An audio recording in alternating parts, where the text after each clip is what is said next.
You will hear a conversation between a woman and the librarian. Now you have some time to look at questions 1 to 6.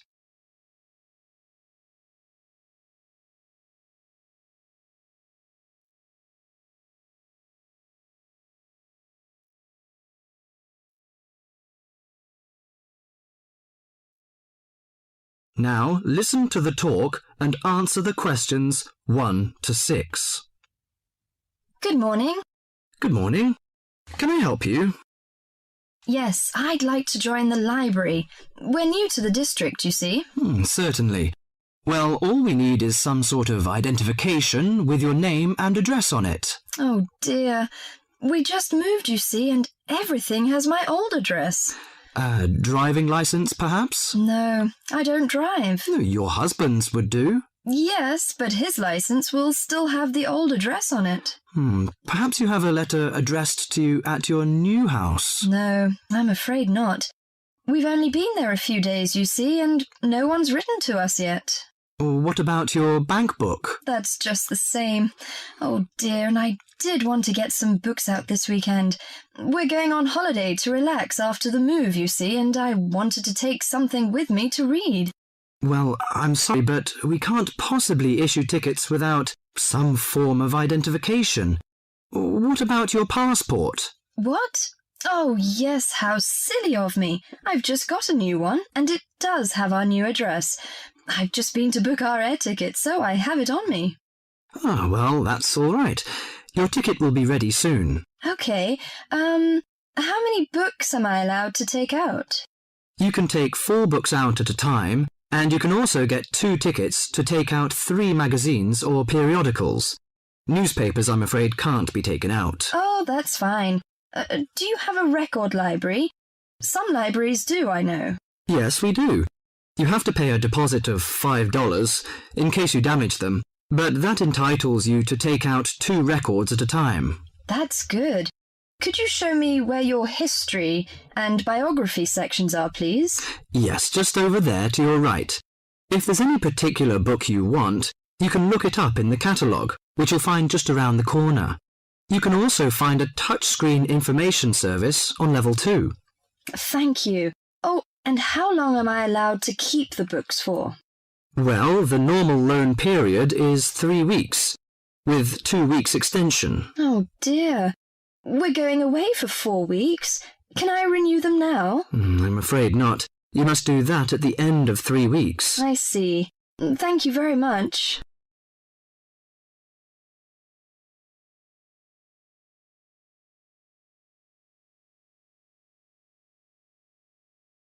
Before the talk continues, you have some time to look at questions 7 to 10.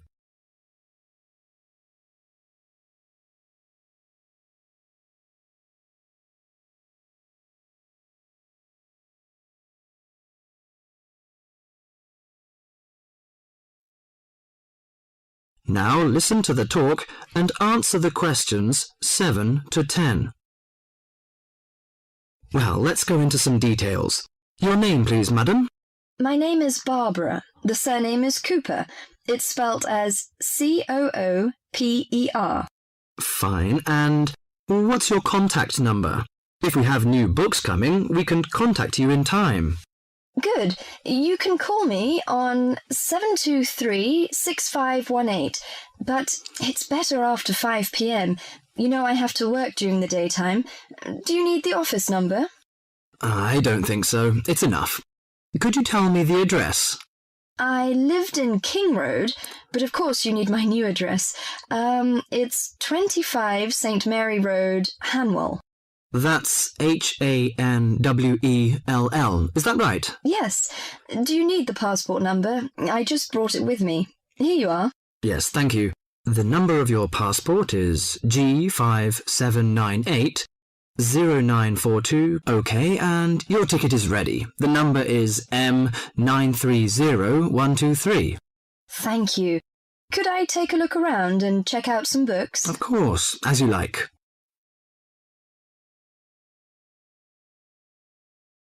That is the end of part 1. You now have half a minute to check your answers.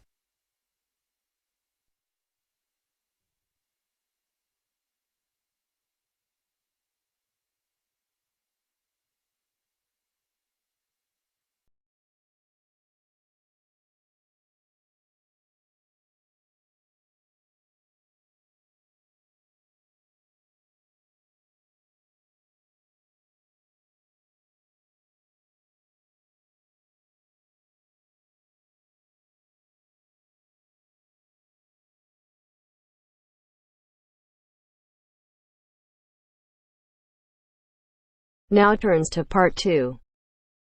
Part 2. You are going to hear a conversation between a student and a driving instructor. First, look at questions 11 to 14.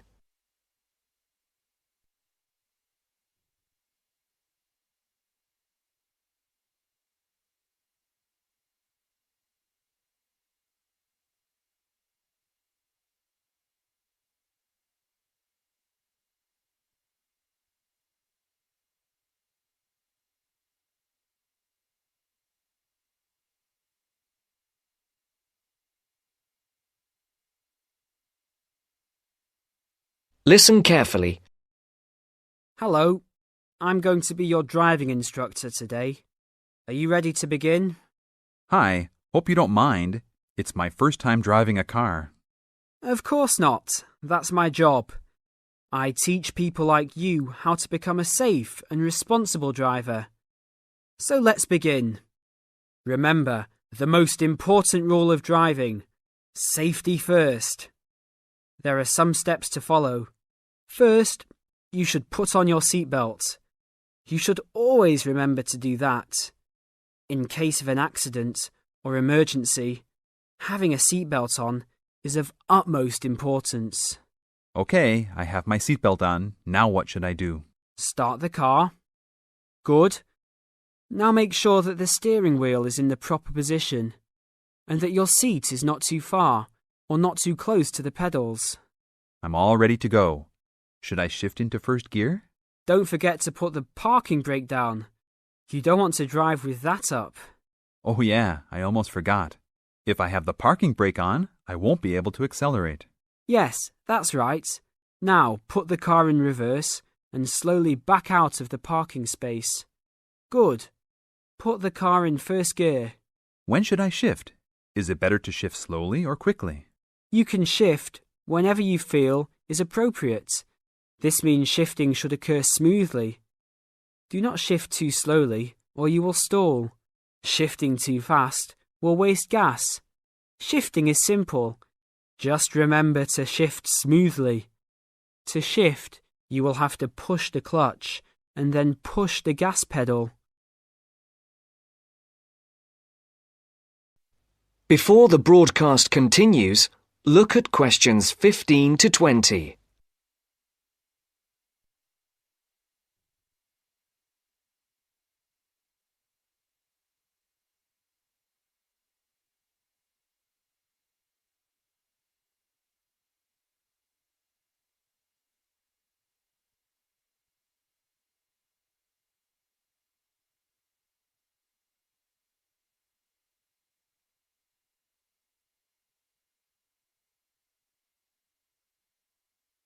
You will now listen to the second part of the talk.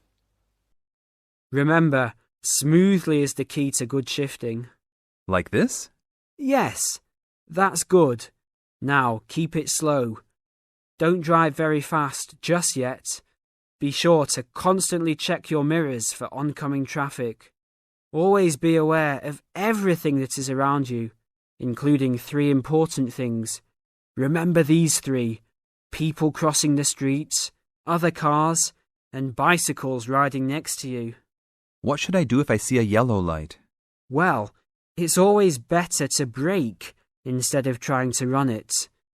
But if you're travelling at a speed where it's impossible to stop in time, then you should try to make it across the intersection.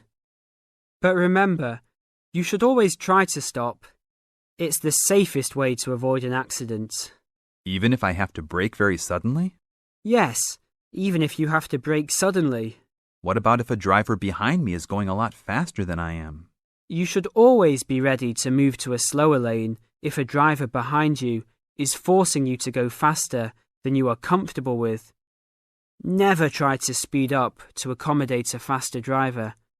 You could risk an accident or a speeding ticket. It's better to let him go. That sounds like good advice. Be careful. There is a sharp turn up ahead. Remember to brake before turns. Otherwise, you might flip over if your speed is too high going into a turn. Got it.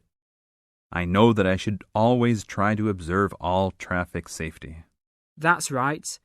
If safety is not your first priority, it will make driving very dangerous for you and other drivers on the road. Okay, park the car here. You did a great job today for your first day. I'll see you in 3 days. Thanks so much. I will see you then.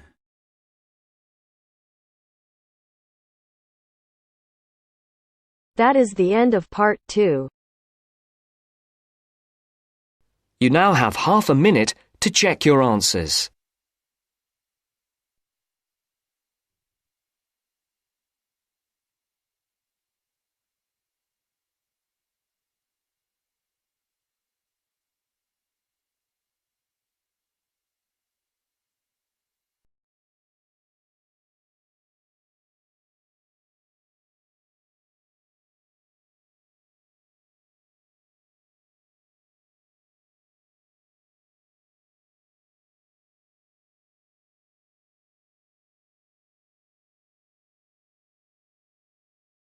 Now turns to part 3. Part 3. First, you have some time to look at questions 21 to 26.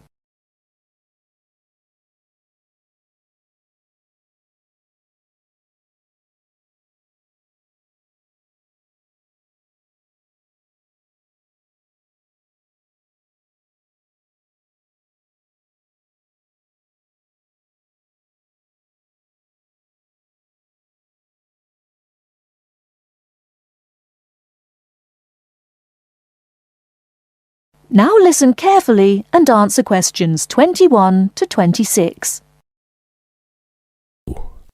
So, what was it like in your school then, Lynn?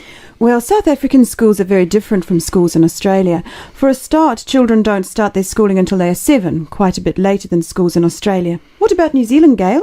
We're more like Australia. I can't believe children don't go to school until they're 7. When do the parents get any free time? Well, there's still the availability of kindergartens or play schools. It's just that formal education doesn't start until later. I don't think it's such a good idea for children to have to be too academic at such a young age. They should be able to just enjoy themselves. Well, yeah, but the first school children go to isn't really very academic. It's just an opportunity for children to learn a few basic social skills by playing and learning with other children. Yes, I'd agree with that. I guess being so close, Australian and New Zealand schools must be similar then. Well, I suppose they do share a lot of similarities, but there are also some differences. For example, children in New Zealand go through intermediate school, but in Australia there's only high school. That's right, isn't it, Pat? Yeah, I think so. What about South Africa, Lynn? Do you have an intermediate or high school? Oh, high school. And now the difference between Australian and New Zealand education is that although both countries have state schools and private schools, our private schools are very often run by religious groups, whereas New Zealand schools are secular. That's not true. There are quite a few religious schools in New Zealand. Oh, OK, maybe we are similar. Only a few South African schools have any religious connection, so I guess we're different. Most people go to state schools. Pat, is it true that some people from your country don't have to go to school at all? Well, that's partly true. Because of the geography of Australia, there are a lot of children who do not have access to schools, at least on a regular basis. Instead, they have a form of correspondence education, where the lessons are actually on the radio and the students send their work in by post. That way they get a lot of what they would if they were in the classroom, apart from the interaction. In New Zealand, not all students have to go to school either. Some parents have opted for homeschooling. Oh, is that like correspondence teaching? We don't really have that. Well, we do have correspondence schools, but homeschooling is different. With homeschooling, the parents teach the children and set them homework. They have to present a syllabus to their local education authority before they can do that, but it is becoming a more popular choice for some parents. I suppose it also suits parents' own commitments. I mean, they don't have to worry about collecting their children from school, and they can always teach over the weekend or in the evening if they want to. Is the school day normally quite long then? Not in New Zealand, but I think it can be in Australia. Yeah, that's right. I think Australia is unusual in that there are extracurricular activities which you have to go to.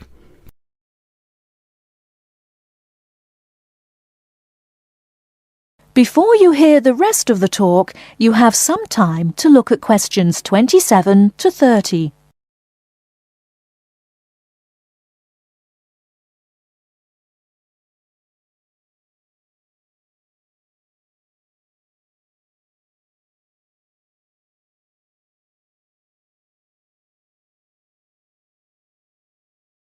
Now listen and answer questions 27 to 30. These are normally sport activities, but there are a few other options. We have activities after school for any student that is interested, but they aren't compulsory. What about in New Zealand, Gail? I had to do some sport every week. I didn't really like it, but it was part of the school day, so I guess that's not so bad. Anyway, I spent 2 years at boarding school, so things were a little different. Boarding school? What was that like? Well, the thing I remember most about it was the strict dress code. There were restrictions on everything. You had to wear a school uniform almost all of the time, and it had to be cleaned and ironed. The length of your skirt had to be no less than 1 inch above your knees when kneeling down. Sometimes we used to go out on school trips or just at weekends with a few friends, but whenever we were outside the school we had to wear a hat. There was one teacher who always used to give me extra homework because my socks weren't pulled up, and that was in the school late in the evening. I suppose it wasn't that bad, but at the time it felt like a prison. I kept getting into trouble for something. Most of the time I forgot something, normally my school badge. We had to wear that all the time, in the school and out, because it had our house colours on it. Wow, that doesn't sound like much fun. No, but it was a good education, I suppose.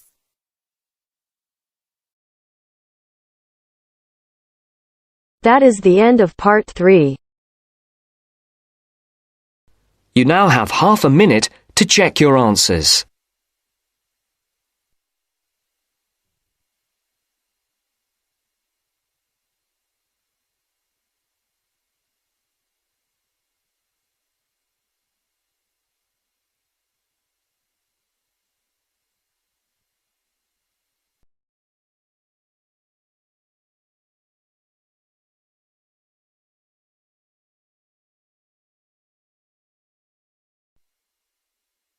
Now turns to part 4. Part 4. You're going to listen to a talk about tea in the UK. First, you have some time to look at questions 31 to 40.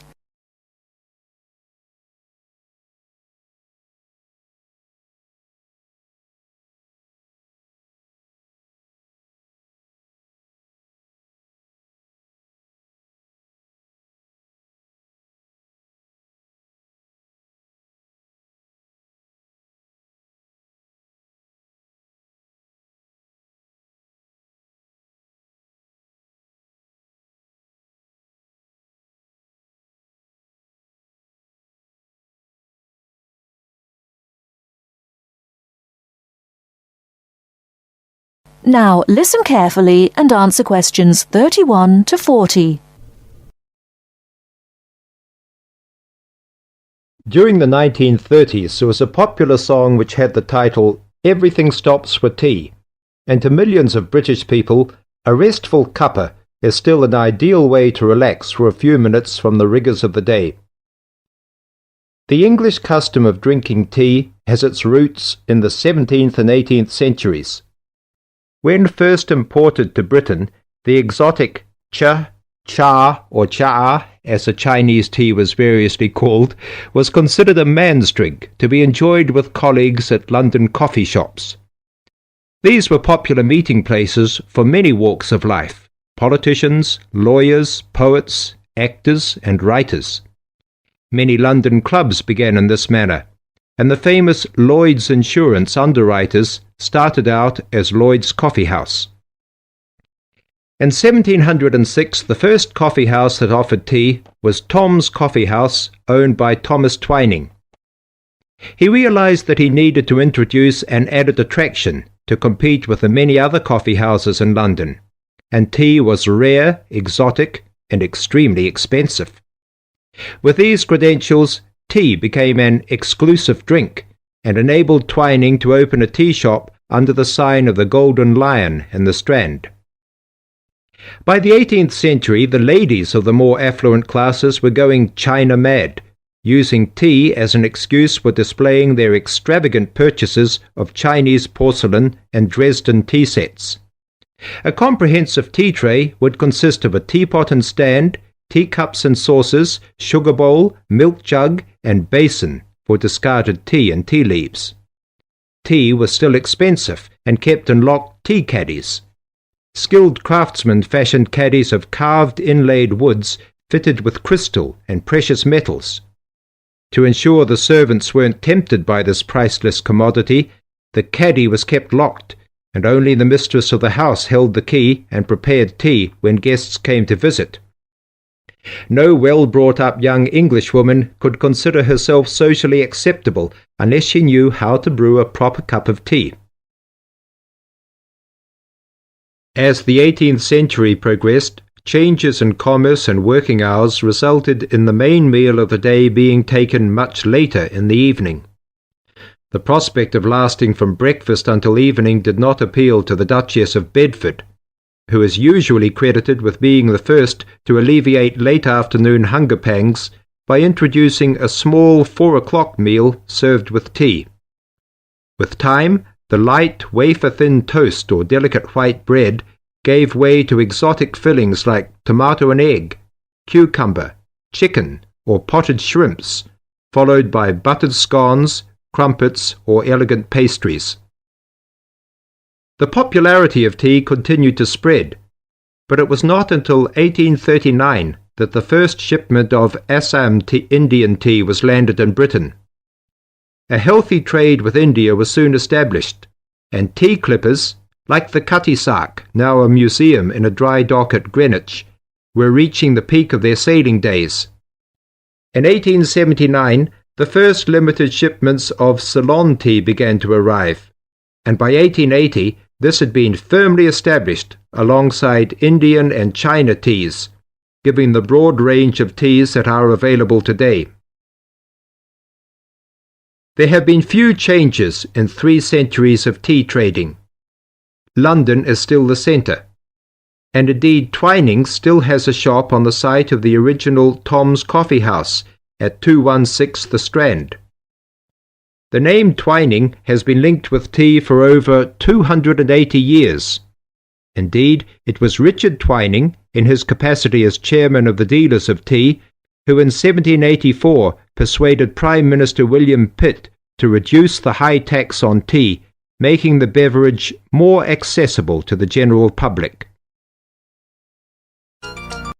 That is the end of part 4. You now have half a minute to check your answers.